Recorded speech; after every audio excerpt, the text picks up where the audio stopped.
Okay, so someone had sent me a personal message asking if I had read Kierkegaard's Works of Love, and it has a wonderful little essay. This is the book here. And it has a wonderful little chapter in there called The Work of Love in Remembering One Dead.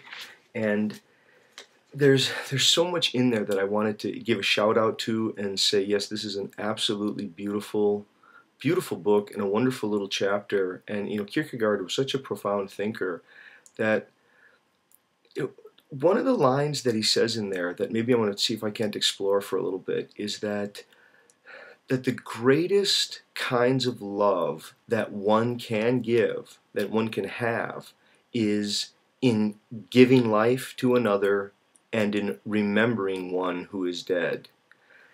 And on both sides, I thought that that was really interesting, that the greatest possible love one is capable of is, again, to give life to another and to remember one after they're dead.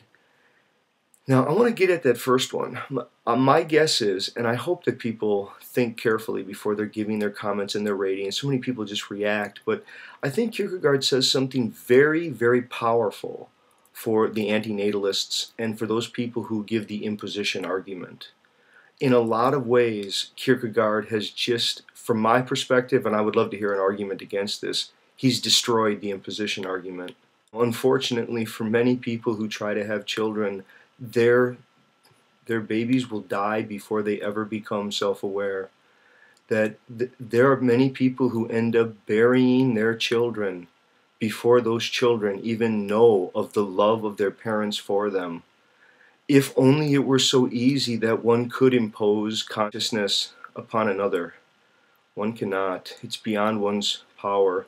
At best, one tries to express one's love with another and bring another life in, but it's ultimately beyond one's control. And the love that parents have for their children precedes and surpasses those children to such a degree, especially because there are children who die before they ever become aware of that love of the other for them. It's that dynamic of the ability to love without the other loving back.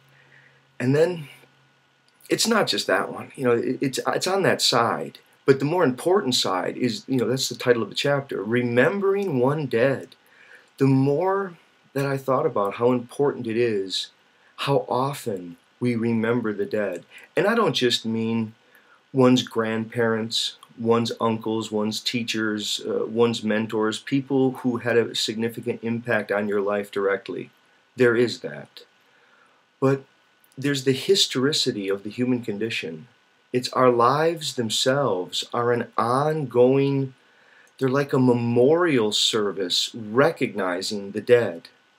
I mean, I live like in a museum of the dead right now. You can't really see it, but there are books, basically bookshelves all around the walls here. And my guess is 2/3, 4/5, 9/10 of the books are from authors who are now dead. Kierkegaard, to sit and to read Kierkegaard, to open to him while he's dead, and to be able to love the ideas, the liberation of thought that comes from opening to a dialogue with him, and there is no possible gain.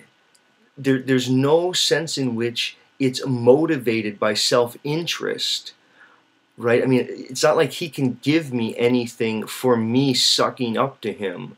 My willingness to venerate the dead is to remember the dead with respect. It